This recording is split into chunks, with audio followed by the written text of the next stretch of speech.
So good evening student. Good evening students. Today நம்ம என்ன பார்க்க போறோம் அப்படின்னா 12th standard zoologyல எவல்யூஷன் நான் லெசன் நம்பர் 6 இதை நம்ம கண்டினியூவாக பார்க்குறோம். இதில் லாஸ்ட் கிளாஸ் நம்ம பார்த்ததுல வந்து பார்த்தீங்கன்னா உங்களுக்கு என்ன இருக்கும் அப்படின்னா நேச்சுரல் செலெக்ஷன்ஸ் இதே மாதிரி நம்ம பார்த்துட்டு இருந்திருப்போம். ஓகேங்களா? ஸோ இதில் வந்து பார்த்தீங்கன்னா சாலியன் ஃபியூச்சர்ஸ் ஆஃப் மியூட்டேஷன் தியரி, அதுக்கப்புறம் மாடர்ன் சிந்தட்டிக் தியரி பார்த்துட்டு இருப்போம்.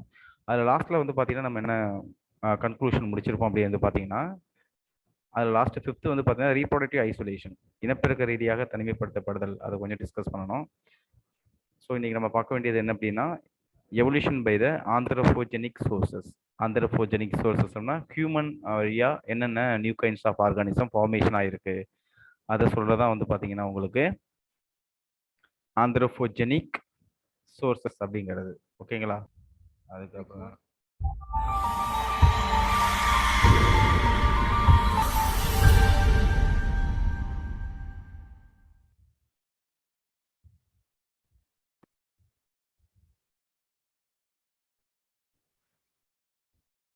ஓகே. ஸோ மாடர்ன் சிந்தட்டிக் தியரியில் வந்து பார்த்தீங்கன்னா உங்களுக்கு லாஸ்ட்டாக நம்ம பார்க்க வேண்டியது வந்து பார்த்தீங்கன்னா ரீப்ரொடக்டிவ் ஐசோலேஷன். ரீப்ரொடக்டிவ் ஐசோலேஷன் அப்படின்னா இனப்பெருக்க ரீதியாக தனிமைப்படுத்தப்படுதல் அப்படி சொல்றது தான் வந்து பார்த்தீங்கன்னா ரீப்ரொடக்டிவ் ஐசோலேஷன் அப்படிங்கிறது. So it helps to preventing interbreeding between the related organism. ஒரு ஸ்பீசிஸும் இன்னொரு ஸ்பீசிஸும் இனப்பெருக்கம் செய்வதை இதன் மூலயமா தடுக்கலாம். இதன் மூலயமா உங்களுக்கு new kinds of organism arise ஆகும் அப்படி சொல்றது தான் வந்து பார்த்தீங்கன்னா modern synthetic theory. Okay. The next வந்து பார்த்தீங்கன்னா evolution by anthropogenic sources.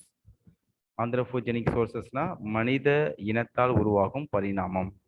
So அதில் என்ன கொடுத்துருக்காங்க? Natural selection. ஓகேங்களா? இயற்கை தேர்வு. ப்ராக்கெட்டில் வந்து பார்த்தீங்கன்னா இண்டஸ்ட்ரியல் மெலானிசம், தொழிற்சாலை மெலனினாக்கம் அப்படிங்கிறது. So first natural selection can be explained clearly through the industrial melanism. So natural selection எப்படி நடந்தது அப்படிங்கிறது இதன் மூலயமா நம்ம ஈஸியாக நம்ம எக்ஸ்பிளைன் பண்ணிடலாம். அதில் ஒரு ஓல்டஸ்ட் ஒரு ஈவெண்ட் தான் சொல்லியிருக்காங்க. It is a classical case of natural selection exhibited by the என்ன கொடுத்துருக்காங்க? பெப்பர்டு மாத். அதோட சயின்டிஃபிக் நேம் வந்து பார்த்தீங்கன்னா பிஸ்டான் பெட்டுலேரியா.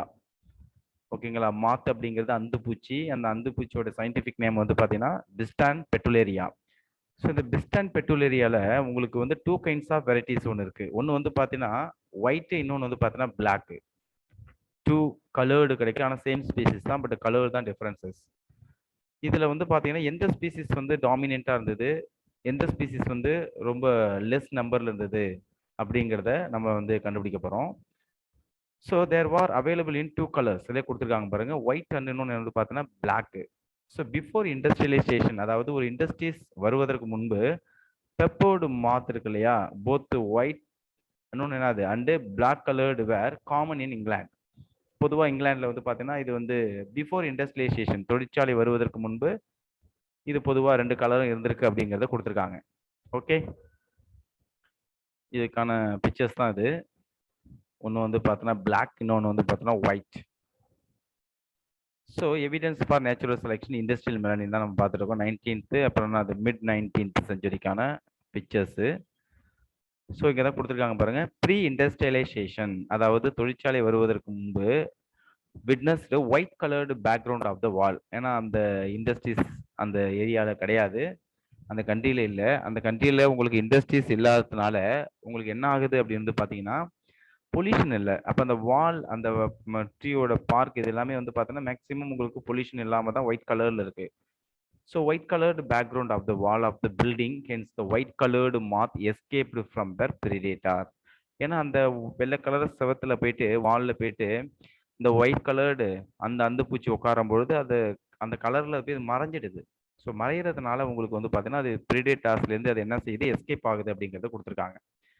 ரெண்டாவது போஸ்ட் இண்டஸ்ட்ரியலைசேஷன். போஸ்ட் அப்படின்னாலே தெரியும் உங்களுக்கு, இண்டஸ்ட்ரீஸ் வந்ததுக்கு அப்புறம், இண்டஸ்ட்ரீஸ் வந்து அதிகமாக வந்ததுக்கு அப்புறம் அங்கே வந்து பாருங்க ட்ரீ ட்ரங்க் பிகேம் என்னது dark due to the smoke and dust let out from the industries. அப்போ அந்த தொழிற்சாலைகள்லேருந்து வெளிவரக்கூடிய அந்த கரிகள் எங்கே படுது, அந்த மரத்தில் படிஞ்சு அந்த சுவத்தில் படிஞ்சு கருப்பு கலராக மாறிடுது. இப்போ யார் எஸ்கேப் ஆகுவா அப்படிங்கிறதான் கொஸ்டின். ஸோ இப்போ இந்த பிளாக் மாத் என்னது, masked on the dark bark of tree. அப்போ கருப்பு கலர் அந்துப்பூச்சி வந்து பார்த்தீங்கன்னா அந்த மரத்தில் கருப்பாக இருக்கக்கூடிய மரப்பட்டைகளை போய் பதுங்கிக்குது. அப்புறம் என்ன ஆயிடுச்சு, அது பிரிடேட்டார்ஸ் வந்து எஸ்கேப் ஆயிடுச்சு. So mask on the dark bark of the tree and white moth இருக்கு இல்லையா, where easily identified by their predator. அப்போ ஒயிட் மாத் வந்து போய் அந்த பிளாக் கலர்ல உட்காரும் போது நல்லா கிளியரா தெரியும். அதனால அதை பிடிக்கக்கூடிய பேர்டு வந்து பார்த்தீங்கன்னா அதை சாப்பிட்டு ஃபுட்டாக எடுத்துக்குது. So hence the dark coloured moth population were selected and the number is increased and compared to the white moth. இப்போ என்னாச்சு, போஸ்ட் இண்டஸ்ட்ரியலைசேஷன் அப்போ உங்களுக்கு ப்ரீ இண்டஸ்ட்ரியலைசேஷன் அப்போ ஒயிட் மாத் பாப்புலேஷன் அதிகமாக இருந்துச்சு. போஸ்ட் இண்டஸ்ட்ரியலைசேஷன் அப்போ பொல்யூஷன் அதிகமானதுனால பிளாக் மாத் மட்டும்தான் அதிகமாக இருக்குது அப்படிங்கிறத கொடுத்துட்டாங்க.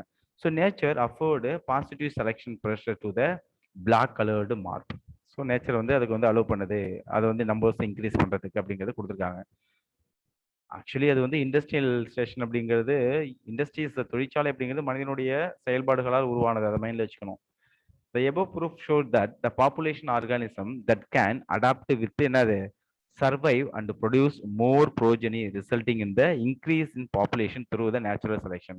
ஸோ இயற்கை தேர்வு வழியாக அந்த பிளாக் மாத் வந்து பார்த்தோன்னா கருப்பு கலர் வந்து பிடிச்சி இதோட எண்ணிக்கையை அதிகப்படுத்திருக்கு அப்படிங்கிறத கொடுத்துருக்காங்க. இதுதான் ஆந்த்ரோபோஜெனிக் சோர்சஸ் அப்படிங்கிறத நோட் பண்ணிக்கணும். நெக்ஸ்ட் வந்து பார்த்தீங்கன்னா artificial selection is the by product of the human exploitation. ஓகேங்களா, ஆர்டிஃபிஷியல் செலெக்ஷன் அப்படிங்கிறது செயற்கையான தேர்வு தான் ஆர்டிஃபிஷியல் செலெக்ஷன். அது இதெல்லாம் பண்ணுறது யார் அப்படின்னா ஹியூமன் தான். ஏன்னா அது அவனுக்கு வந்து நிறைய வந்து பெனிஃபிஷியல் ஒன்று கிடைக்கணும் அப்படிங்கிறதுனால ஆர்டிஃபிஷியல் செலெக்ஷன் பண்ணுவாங்க. ஸோ எக்ஸாம்பிள் வந்து பார்த்தீங்கன்னா artificial selection is a by product of human exploitation of forest அழிக்கிறதுனால, ஓஷன் அழிக்கிறதுனால, அங்கே இருக்கக்கூடிய ஃபிஷரிஸ் அழிக்கிறதுனால, ஆர் யூஸ் ஆஃப் என்னது பெஸ்டிசைட்ஸ் அதிகமாக யூஸ் பண்ணுறதுனால, அந்த ஹெர்பிசைட் யூஸ் பண்ணுறதுனால, அந்த ட்ரக் யூஸ் பண்ணுறதுனால உங்களுக்கு என்னாச்சு அப்படின்னா எக்ஸ்ப்ளாய்டேஷன்னா அதிக அளவில் அழிவுகள் ஏற்படுது இந்த ஆர்டிஃபிஷியல் செலெக்ஷனால. For hundreds of years human have selected various types of dog. நமக்கு தெரியும் ஆரம்ப காலத்தில் ஒரே ஒரு டாக் வெரைட்டிஸாக இருந்திருக்கும். இப்போ வந்து பார்த்தீங்கன்னா உங்களுக்கு நிறைய வெரைட்டிஸ் ஆஃப் டாக் இருக்கு. So all of which are variant of the single species of dog. இது எல்லாமே என்னது ஒரே இனமான டாக்லேருந்து உருவாக்கப்பட்டது அப்படிங்கிறத நம்ம தெரிஞ்சுக்கணும். ஓகேங்களா, if human being can produce new variety in a short period, then nature with its vast resources and long duration can easily produce the new species by the selection. அதாவது மனிதனால குறைந்த காலத்துல ஒரு உயிரினத்தை உருவாக்க முடியும் அப்படின்னா அதை விட வந்து பாத்தீங்கன்னா நேச்சர் இயற்கை வந்து பாத்தீங்கன்னா உங்களுக்கு அதுல நிறைய வளங்கள் இருக்கு. பட் அதுவும் என்ன செய்ய முடியும், நீண்ட நீண்ட நாளைக்கு இருக்கக்கூடிய நியூ ஸ்பீசிஸ் அதனால உற்பத்தி செய்ய முடியும் அப்படிங்கிறத கொடுத்துருக்காங்க. அதுதான் artificial selection. when human choose traits and breed the organism for the trait. ஒரு ஆர்கானிசம் இருக்குன்னா அதோடைய கேரக்டர்ஸ்க்காக என்ன செய்யறோம், ஹைபிரிட் பண்றது தான் ஹியூமனுடைய வேலை. So also known as selective breeding. இது எல்லாமே வந்து பார்த்தோன்னா டாக் அண்ட் பிளான்ஸ் அப்படிங்கிறத கொடுத்துருக்காங்க. ஓகேங்களா, தென் நெக்ஸ்ட் வந்து பார்த்தீங்கன்னா இதில் என்ன கொடுத்துருக்காங்க அப்படின்னா அடாப்டிவ் ரேடியேஷன், தகவமைப்பு பரவல். இந்த டாபிக்ல நம்ம என்ன தெரிஞ்சுக்க போறோம் அப்படின்னா ஒரு ஆர்கானிசம் இருக்கு அப்படின்னா அந்த ஆர்கானிசம் வந்து பார்த்தீங்கன்னா பூமியில வெவ்வேறு இடங்களுக்கு ஸ்ப்ரெட் ஆகுது. அது அது ஸ்ப்ரெட் ஆகி போகிற இடத்துல என்ன உங்களுக்கு கிளைமேட்டிக் கண்டிஷன் இருக்கோ, என்ன ஃபுட்டு கிடைக்குதோ அதுக்கு தகுந்த மாதிரி அதோடைய பாடி ஷேப்பே மாறிடுது, அதோட பிஹேவியரே மாறிடுது. ஆனால் அது வந்து ஒரு காமன் பாயிண்ட்ல தான் அது ஆரிஜின் ஆயிருக்கு. அது டிஃப்ரெண்ட் ஏரியாக்குள்ள போகும்பொழுது அது என்ன ஆயிருக்கு அப்படி வந்து பார்த்தீங்கன்னா உங்களுக்கு ஒவ்வொரு ஸ்பீசிஸாக கன்வெர்ட் ஆயிருக்கு. அதுதான் ரேடியேஷன். ரேடியேஷன் அது தகவமைப்பு பரவல். அடாப்டிவ் ரேடியேஷன் தகவமைப்பு பரவல். The evolutionary process which produces new species. இது வந்து ஒரு பரிணாம நிகழ்வுன்னு சொல்றாங்க. இது என்னத்தை ப்ரொடியூஸ் பண்ணுது அப்படின்னா ஒரு புதிய வகையான இனத்தை. Diverge from the single ancestral form. அதான் ஒன்று டைவர்ஜ். கவனிங்க, இந்த இதில் வந்து இதுதான் சிங்கிள் ஆன்சிஸ்ட்ரல் ஃபார்ம். அதுலேருந்து உங்களுக்கு எவ்வளோ வெரைட்டிஸ் வந்து உருவாயிருக்கு பாருங்க. அதே போல் இங்கே இருக்கக்கூடிய அந்த பேர்டு வந்து பார்த்தீங்கன்னா இதுதான் சிங்கிள் ஆன்சிஸ்டர். இதுலேருந்து உங்களுக்கு உருவாயிருக்கிறது தான் நிறைய ஸ்பீசிஸ். இதுதான் adaptive radiation. So become adapted to newly innovated habitat is called adaptive radiation அப்படிங்கிறத கொடுத்துருக்காங்க. So adaptive radiation are best என்னது exemplified in the closely related group that have evolved in the relatively short time. So adaptive radiation தகவமைப்பு பரவலுங்கிறது best example. அதாவது நெருங்கிய உறவுமுறையுடைய அந்த சிற்றினங்களுக்குடையதான் நடைபெறுது அப்படிங்கிறாங்க. இது வந்து ரிலேட்டிவ்லி என்னது குறைந்த காலத்துல இதுக்கு எக்ஸாம்பிள் கொடுத்துருக்காங்க பாருங்க. டார்வின் ஃபின்ச்சஸ், இன்னொன்று ஆஸ்திரேலியன் மார்சுப்பியல்ஸ். டார்வின் குருவிகள்னு சொல்லுவாங்க. இன்னொன்று ஆஸ்திரேலியன் என்னது மார்சுப்பியல் அப்படின்னா பைப்பாலூட்டி. மார்சுப்பியல்ஸ்னாலே பைப்பாலூட்டி அப்படின்னு அர்த்தம். ஓகேங்களா? So when more than one adaptive radiation occurs in an isolated geographical area, isolated தனிமைப்படுத்தப்பட்ட பூமி பகுதியில ஒண்ணுக்கு மேற்பட்ட ஒரு அடாப்டிவ் ரேடியேஷனுடைய ஒரு ஸ்பீசிஸ் இருக்கு அப்படின்னா அது வந்து பார்த்தீங்கன்னா having the same structural and functional similarity is due to the convergent evolution. ஓகேங்களா? கன்வர்ஜென்ட் எவல்யூஷன்னா ஒரு ஜியோகிராபிக்கல் ஏரியால செப்பரேட் பண்ணியிருக்கோம். அங்க இருக்கக்கூடிய ஸ்பீசிஸ் வந்து ஒரே மாதிரியாவே இருக்கு. அதுக்கு பேர் தான் வந்து பார்த்தீங்கன்னா கன்வர்ஜென்ட் எவல்யூஷன் அப்படின்னு சொல்லி கொடுக்குறாங்க. புவி பரிணாமம். when more than one adaptive radiation occurs in an isolated geographical area. ஐசோலேட்னா தெரியும், பிரிந்து பிரிந்து இருக்கக்கூடிய பூமி பகுதிகளை ஒன்று அல்லது ஒன்றுக்கு மேற்பட்ட தகவமைப்பு பரவல் காணப்படுச்சுன்னா அதுக்கு பேர் என்ன கொடுக்குறாங்க? Same structural and functional similarity இருந்ததுன்னா அதுக்கு பேர் கன்வர்ஜென்ட் எவல்யூஷன். டைவர்ஜென்ட் அப்படியே ஆப்போசிட்டா வச்சுக்க வேண்டியதான். நெக்ஸ்ட் நம்ம என்ன பார்க்குறோம் அப்படின்னா டார்வின் ஃபின்ச்சஸ். ஸோ டார்வின் ஃபின்ச்சஸ்னா என்ன அப்படின்னா their common ancestor arrived on the Galapagos Island. இந்த நீங்க பார்த்துட்டு இருக்கிறது தான் டார்வினுடைய குருவிகள்னு அர்த்தம். டார்வின் ஃபின்ச்சஸ் அப்படின்னா டார்வினுடைய குருவிகள். இந்த குருவிகள்லாம் ஆரம்ப காலத்துல எங்கேருந்து வந்துச்சு அப்படின்னா இதோட ஆன்செஸ்டர் எங்க இருக்கு அப்படின்னா கேலபாகோஸ் island about 2 million years ago அப்படியே வந்துருச்சு அப்படிங்கிறாங்க. சரிங்களா? ஸோ டியூரிங் தட் டைம், அந்த டைம்ல Darwin finches have evolved into 4 recognised ஸ்பீசிஸா அது வந்து டிஃபரனிங் ஆகுது. அதோட பாடி சைஸு, பீக், அதோடைய அழகு, அதோடைய ஷேப்பு, அதோடைய ஃபீடிங் பிஹேவியர், இதை வச்சு அங்கேருந்து வரக்கூடிய அந்த கேலபாகோஸ் ஐலாண்ட்லேருந்து வரக்கூடிய ஸ்பீசிஸ் வந்து 4 ஸ்பீசிஸாக உங்களுக்கு டிவைட் ஆகுது. So next changes in the size and form of the beak have enabled different species to utilize different food resources. அப்போ உங்களுக்கு ஒரு ஸ்பீசிஸ் 14 தான் டிவைட் ஆயிருக்கு. அந்த 14 ஒரே மாதிரியான ஃபுட் எடுத்துக்காது. அதுக்கு தகுந்த மாதிரி ஃபுட் ரிசோர்ஸஸ் சச்சஸ் சிலது இன்செக்டை சாப்பிடலாம், சிலது சீட்ஸை சாப்பிடலாம், சிலது நெக்டார் பூந்தேனை சாப்பிடலாம், சிலது வந்து பார்த்தீங்கன்னா பூந்தேன் ஃப்ரம் த காக்டட் ஃப்ளவர்ஸ்லேருந்து உள்ளது, சிலது பிளட் ஃப்ரம் த இங்யூனஸ் உடும்பு அதுலேருந்து பிளட்டை சக் பண்ணலாம். All are driven by the natural selection. இது எல்லாமே எதனால நடைபெறுது அப்படின்னா நேச்சுரல் செலெக்ஷனால தான் நடைபெறுது. இப்போ உங்களுக்கு 1 மார்க் ஒன்று வந்திருக்கு. என்ன அப்படின்னா ஜெனட்டிக் வேரியேஷன் இந்த ALX1 gene in the DNA of the Darwin finches is associated with variation in the beak shape. அப்ப அந்த பீக் ஷேப்புக்கு ஸோ அந்த டார்வின் ஃபின்ச்சஸ்ல அந்த பிக் ஷேப்பு டிஃப்ரெண்டாக இருக்கிறதுக்கு காரணம் என்ன அப்படின்னா ALX1 என்ற ஜீன் தான் அந்த ஷேப் ஆஃப் த பீக்குக்கு காரணம். ஓகேங்களா? ALX1.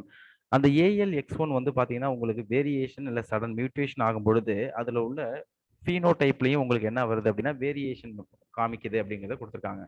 ஸோ மைல்டு மியூட்டேஷன் இந்த ALX1 gene leads to the phenotypic change in the shape of the beak of the Darwin finches. இதுதான் காரணம் அப்படிங்கறத கொடுத்திருக்காங்க. So convergent evolution. கன்வர்ஜென்ட்னா குவி பரிமாணம். இது வந்து பிளாசென்டல் மேமல், இது வந்து marsupial mammals. Okay. So Darwin finches main subclasses of the mammals. ஒன்று வந்து மார்சுப்பியல் இன் ஆஸ்திரேலியா, இன்னொன்று placental in mammal, placental mammal in the North America. They have adapted in the similar way to particular food resources. ஓகேங்களா? மெயினா அது உணவுக்காக அது ஒரு அது அது உணவு எங்கெங்க இருக்கோ அந்தந்த ஏரியாவுக்கு நோக்கி இது வந்து மூவ் ஆகுது. அடுத்தது லோக்கோமோட்டரி இடப்பெயர்ச்சிக்காக. ஓகேங்களா?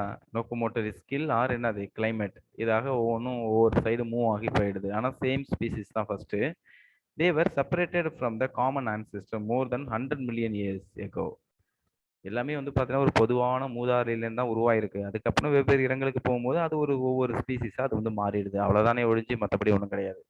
So each family continue to evolve independently. ஒவ்வொரு ஃபேமிலியும் தனித்தனியாகவே அது வளர ஆரம்பிக்குது. டெஸ்பைட் டெம்போரல் ஆர் என்னது geographical separation, marsupials in Australia and placental in the North America have produced varieties of species. ஆனால் ரெண்டுமே ஒரு காமன் ஆன்செஸ்டர்லேருந்து வந்தது தான். ஆனால் அது செப்பரேட் பிளேசஸில் வரும்பொழுது உங்களுக்கு டிஃப்ரெண்ட் ஸ்பீசிஸாக அது கன்வெர்ட் ஆகுது அப்படிங்கிறத கொடுத்துருக்காங்க. Okay. their overall resemblance in the shape, locomotory mode, feeding and another hunting are covered upon different mode of the reproduction. ஏன்னா ஒவ்வொரு இடத்துல இருக்கும்போது அந்தந்த இடத்துக்கு தேவையான ஷேப்பும் அந்த லோக்கோமோட்டரி மோடு இடப்பெயர்ச்சிக்கான விகிதமும் ஃபீடிங் சாப்பிடக்கூடிய விகிதமும் வேட்டையாடக்கூடிய விகிதமும் அந்தந்த இடத்துக்கு தகுந்த மாதிரி வேறுபட்டு காணப்படுது. So this features reflect the distinctive evolutionary relationship. ஓகேங்களா, இந்த பண்புகள் தான் வந்து பார்த்தீங்கன்னா ஒவ்வொரு உயிரினத்துக்கு இருக்கக்கூடிய ஒரு டிஸ்டிங்டிவ் எவல்யூஷனரி ரிலேஷன்ஷிப்பை சொல்லுது அப்படிங்கிறத கொடுத்துருக்காங்க. ஓவர் 200 ஸ்பீசிஸ் ஆஃப் மார்சுபியல்ஸ், இதை நோட் பண்ணிங்க, 1 மார்க்கில் கேட்பாங்க. எங்கே இருக்குது அப்படின்னா lives in Australia along with many fewer species of placental mammals அங்கே இருக்குது அப்படிங்கிறது கொடுத்துருக்காங்க. So the marsupials have undergone adaptive radiation to occupy the diverse habitat in the Australia. So ஆஸ்திரேலியாவில் வந்து பார்த்தீங்கன்னா இந்த மார்சுபியல்ஸ் பையுடைய விலங்குகள் வந்து பார்த்தீங்கன்னா அதிக அளவு வந்து பார்த்தீங்கன்னா உங்களுக்கு இருக்கு. ஜஸ்ட் அஸ் த பிளசன்ட்லாம் தொப்புள் கொடி அல்லது நஞ்சு கொடின்னு சொல்லுவாங்க. Just as the placental mammal have radiated across the, அதே போல் அது நார்த் அமெரிக்கா ஃபுல்லாக யார் இருக்கு அப்படின்னா இந்த பிளசன்டட் மேமல்ஸ். ஓகேங்களா. ஸோ நெக்ஸ்ட்டு இந்த டாபிக் நமக்கு மெக்கானிசம் ஆஃப் எவல்யூஷன் அப்படிங்கிறது நமக்கு கிடையாது. ஆமே ரைட். நெக்ஸ்ட் நமக்கு என்ன இருக்கு அப்படின்னா வந்து பார்த்தீங்கன்னா Hardy-Weinberg equilibrium. Okay. So Hardy and Weinberg independently solved the puzzles of why genetic variation exists. எப்படி ஒரு ஆர்கானிசத்தில் வந்து பார்த்தீங்கன்னா மரபியல் வேறுபாடு தோன்றுது அப்படிங்கிறத சொன்னதான் வந்து பார்த்தீங்கன்னா ஹார்டியும் வெயின்பெர்க்கும். ஓகேங்களா, இதை கொஞ்சம் நல்லா அண்டர்ஸ்டாண்ட் பண்ணிக்கணும். கவனிங்க, ஹார்டி வெயின்பெர்க் பிரின்சிபல், இந்த ஃபார்முலா ரொம்ப ரொம்ப முக்கியம்பா. ஏன்னா 1 மார்க்கில் கேட்பாங்க. பி ஸ்கொயர் ப்ளஸ் 2pq ப்ளஸ்னா அது q ஸ்கொயர் ஈக்குவல் டு 1. அதாவது பி ஸ்கொயர் அப்படிங்கிறது frequency of homozygous dominant phenotype. ஓகேங்களா, ஹோமோசைகஸ் டாமினன்ட். அதே போல் கியூ ஸ்கொயர் பாருங்க, கியூ ஸ்கொயர் அப்படிங்கிறது வந்து பார்த்தீங்கன்னா frequency of the homozygous recessive genotype. அப்போ frequency of the heterozygous genotype வந்து பார்த்தீங்கன்னா 2pq. அப்போ இந்த ஃபார்முலாஸ் உங்களுக்கு கிளியர் ஆகிருக்கும். In nature population are usually evolved as the natural process. ஓகேங்களா, பாப்புலேஷன் வந்து இயற்கையிலேயே உருவாகுது. எக்ஸாம்பிள் வந்து பார்த்தோன்னா கிராசஸ் இந்த ஓப்பன் மிடோ, திறந்த நிலப்பகுதிகளில் புல்வெளி உருவாகுது. ஊல்ஃப் இந்த ஃபாரஸ்ட், ஊல்ஃப்னா ஓனாய் காடு பகுதியில் இருக்கிறது. பாக்டீரியா இந்த பர்சன் பாடி, பாக்டீரியா வந்து மனித உடலில் இருக்கிறது. இதெல்லாம் நேச்சுரலாகவே நடக்கக்கூடிய ஒரு event. Next, evolution does not mean that population is moving towards the perfection. Evolution என்பது மனித இனம் ஒரு நிறைவை நோக்கி போவது இல்லை. Rather population is changing the genetic makeup over the generation. இதான் முக்கியமானது. பாப்புலேஷன் வந்து என்ன செய்யுது, ஜெனட்டிக் மேப்பப்பை ஜெனரேஷன் ஜெனரேஷனை சேஞ்ச் பண்ணிகிட்டே இருக்கு, ஒரே மாதிரி இல்லை. எக்ஸாம்பிள், இப்போ வூல்ஃப் பாப்புலேஷன் ஓனாயில் they may be shift in the frequency of the gene variant for the black fur than the gray fur. ஓகேங்களா, ஓகேங்களா, இது என்ன கலருது, இப்போ வந்து shift in the frequency gene variant black ஃபர்லேருந்து என்ன மாறிடுது அப்படின்னா கிரே ஃபர். ஃபர்னா முடி. இப்போ பாருங்க, இப்போ பிளாக் இருக்கு, அதில் வந்து பார்த்தீங்கன்னா உங்களுக்கு கிரே அந்த இதையும் இருக்கு. ஓகேங்களா, wolf population there may be a shift, change ஆகுது இந்த frequency of the gene variant black fur then the grey fur. Next, this type of, ஓகேங்களா, okay, this type of change in due to என்னது natural selection or என்னது due to migration or என்ன கொடுத்துருக்காங்க or due to random events. இயற்கை செலெக்ஷனாலவோ இல்லை migration இல்லை திடீர் மாற்றத்தினாலவோ நடக்கலாம் அப்படின்னு சொல்லி கொடுத்துருக்காங்க. First we will see that set chromosome required for the population not to evolve. நமக்கு தெரியணும் செட் கண்டிஷன், என்னென்ன கண்டிஷன்ல இருந்தால் பாப்புலேஷனில் நியூ ஸ்பீசிஸ் உருவாகாமல் இருக்கும். ஸோ அதுக்காக ஹார்டி இந்த யூகே, வெயின்பெர்க் இந்த Germany stated that allele frequency are என்ன அதை சொல்லியிருக்காங்க, எப்படி இருக்கும், stable and are constant from the generation to generation. இதான் முக்கியமானது. தலைமுறைகளாக ஜீன்களுடைய விகிதம் எப்படி இருக்கு, கான்ஸ்டண்டா இருக்கும் அப்படின்னு சொன்னதுதான் ஹார்டி அண்ட் வெயின்பெர்க். எப்ப இந்த ஆப்சன்ஸ் ஆஃப் ஜீன் ஃப்ளோ இருக்கக்கூடாது, ஜீன் நகர்வு இருக்கக்கூடாது, ஜெனட்டிக் ட்ரிஃப்ட் மரபியல் நகர்வு இருக்கக்கூடாது, மியூட்டேஷன் திடீர் மாற்றம் இருக்கக்கூடாது, ரீகாம்பினேஷன் மறுகூட்டிணைப்பு இருக்கக்கூடாது, இயற்கை தேர்வு இல்லாமல் இருந்ததுன்னா ஒரு தலைமுறையிலேருந்து அடுத்த தலைமுறைகளுக்கு பாப்புலேஷன் செல்லும் பொழுது அதோட ஜீன் விகிதம் மாறாம இருக்கும் அப்படிங்கறத கொடுத்திருக்காங்க. If a population is in a state of Hardy-Weinberg equilibrium, the frequency of the allele and the genotype or set of allele that population remains same over the generation. எத்தனை தலைமுறைகள் போனாலும் ஜீன் ஃப்ரீக்வன்சி Hardy-Weinberg பாப்புலேஷன்ல அப்படியே தான் இருக்கும். ஏன்னா என்ன நடக்காது, mutation கிடையாது, ஜீன் ஃப்ளோ கிடையாது, ஜெனடிக் ட்ரிஃப்ட் கிடையாது, ரீகாம்பினேஷன் கிடையாது, எதுவுமே கிடையாது. ஸோ அதான் அங்கே கொடுத்துருக்காங்க. ஓகேங்களா? Suppose we have a large population of பீட்டில்லாம் வந்து and appear in two colours, ஒன்று டார்க் கிரே, ஒன்று பிளாக் கலரு, இன்னொன்று வந்து பார்த்தோன்னா light colour, light grey or light colour. இந்த colour determined by the gene A. இப்போ capital A and capital A small a homozygous or heterozygous dominant. Beetle என்ன கலரில் இருக்கு? Dark grey. அது கேபிட்டல் இருந்தாலே அது டாமினன்ட்டு டார்க் கலர் தான் வரும். அடுத்த ஸ்மால் லெட்டர் ஏஏ இருக்கு பாருங்க, இது ரெசிசிவ். அது வந்து பார்த்தோன்னா கிரே கலர், லைட் கிரே. ஒன்று டார்க் கிரே, இன்னொன்று லைட் கிரே. அப்புறம் இவங்களே கொடுத்துருக்காங்க பாருங்க. In a population let's say that A allele has the A அல்லீலோட ஃப்ரீக்வன்சி வந்து பி, அது 0.3 ஸ்மால் ஏ அல்லீலோட ஃப்ரீக்வன்சி கியூனும் அது 0.7 கூட்டுறாங்க. இப்போ 0.3 பிளஸ் 0.7 ரெண்டுத்தையும் கூட்டி என்ன வரும்? ஒன்று தானே. அதான் p plus q equal to 1. If a population is seen Hardy-Weinberg equilibrium, the genotype frequency can be estimated the Hardy-Weinberg equation. இப்போ நம்ம அதை அப்படியே அப்ளை பண்ணுறோம். P plus q square equal to p square plus 2pq plus என்னது q square. இப்போ p ஸ்கொயருங்கிறது dominant, 2pqங்கிறது வந்து பார்த்தோன்னா உங்களுக்கு heterozygous. So p square frequency AA, 2pq frequency capital A small A, q square frequency small aa. So இதுக்கு அப்படியே apply பண்ணுங்க ஃபார்முலாவை. P equal to 0.3, q equal to 0.7. Then p square வந்து பார்த்தா 0.3 ஸ்கொயரு. நெக்ஸ்ட் வந்து பார்த்தீங்கன்னா 0.09 ஈக்குவல் டு 9% வந்து dominant. 2pq வந்து பார்த்தீங்கன்னா ஓகே. நெக்ஸ்ட் வந்து பார்த்தீங்க பி ஈக்குவல் டு 0.3, 0.7. அதை அப்படியே அப்ளை பண்ணும்போது p square 0.3 square equal to 0.09, அது 9%. 2pq வரும்பொழுது 0.3, 0.7, அதாவது 0.42, அது 42% ஹெட்ரோசைகஸ் டாமினன்ட். கியூ ஸ்கொயர் வந்து பார்த்தீங்கன்னா 0.7 ஸ்கொயரு 49, இது இந்த கேட்டகரி. இது அப்படியே அப்ளை பண்ணீங்கன்னா உங்களுக்கு 1 தான் வரும். இப்போ கூட்டுங்க அப்படியே 9, 0.42, 49. இது எல்லாத்தையும் கூட்டணும். இன்னொன்று மேலே என்னது 0.7. இது எல்லாத்தையும் கூட்டு விகிதம் பார்த்தீங்க அப்படின்னா 1 தான். ஓகேங்களா? So hence the beetle population appears to be Hardy-Weinberg equilibrium அப்படிங்கிறத கொடுத்துருக்காங்க. So when the beetles in Hardy-Weinberg equilibrium reproduce,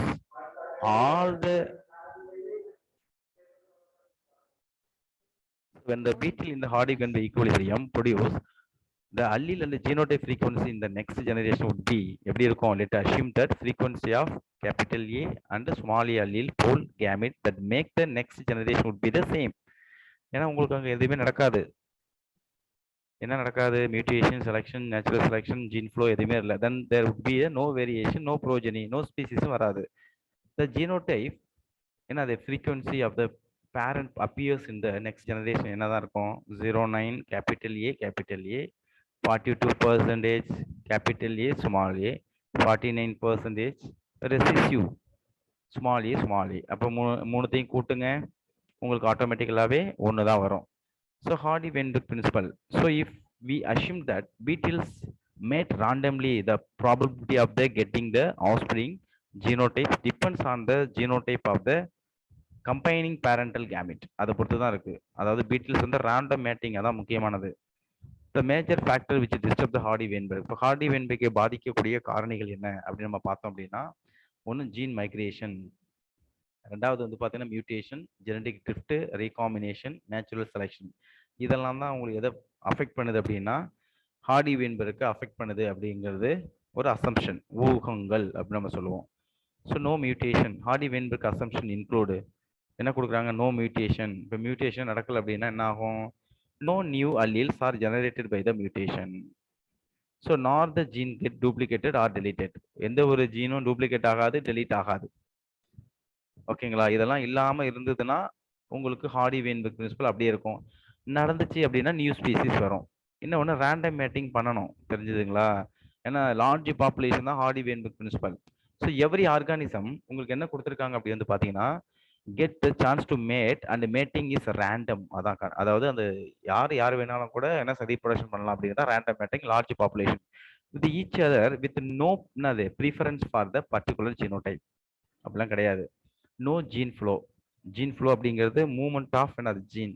neither individual or nor the gamete enter immigration இருக்கக்கூடாது. அதே போல எக்ஸிட் எமிகிரேஷன் இருக்கக்கூடாது ஆஃப் த பாப்புலேஷன். அப்படி இருந்தால் தான் உங்களுக்கு அந்த ஹார்டி வெயின்பெர்க் பிரின்சிபல் அப்ளை ஆகும். Very large population size already நான் சொல்லியிருப்பேன். அந்த population should be infinite in size, பெரிய அளவில் இருக்கணும். அப்படி இருந்தால் தான் உங்களுக்கு அந்த ஜீன் ஃப்ரீக்வன்சியில் எந்த வித சேஞ்சஸும் வராது. ஓகேங்களா? இதுதாங்க கொடுத்துருக்காங்க. only if the allele frequency change from generation to generation evolution will takes place. இதெல்லாம் நடக்காம இருந்தது அப்படின்னா உங்களுக்கு இப்போ நேச்சுரல் செலெக்ஷன் நடக்குது, ஸ்மால் சைஸ்ல பாப்புலேஷன் ஜீன் ஃப்ளோ நடக்குது அப்படின்னா ஹார்டி வெயின்பெர்க் பிரின்சிபலை உங்களுக்கு என்ன செய்யாது அப்படின்னா அப்ளை ஆகாது, நியூ ஸ்பீசிஸ் வரும் அப்படிங்கிறத கொடுத்துருக்காங்க. ஸோ டியர் ஸ்டூடெண்ட்ஸ், இதோட நம்ம என்ன முடிக்கிறோம் அப்படின்னா 2021 ரெடியூஸ்டு சிலபஸ் கம்ப்ளீட் பண்ணுறோம். ஓகே, உங்களுக்கு இந்த சப்ஜெக்ட்ல ஏதாவது டவுட் இருந்தால் கமெண்ட் செக்ஷன்ல கமெண்ட் பண்ணுங்க. நம்ம சேனலை சப்ஸ்கிரைப் பண்ணாதவங்க சப்ஸ்கிரைப் பண்ணுங்க, நம்ம ஃப்ரெண்ட்ஸுக்கு ஃபார்வர்ட் பண்ணுங்க. Thank you students.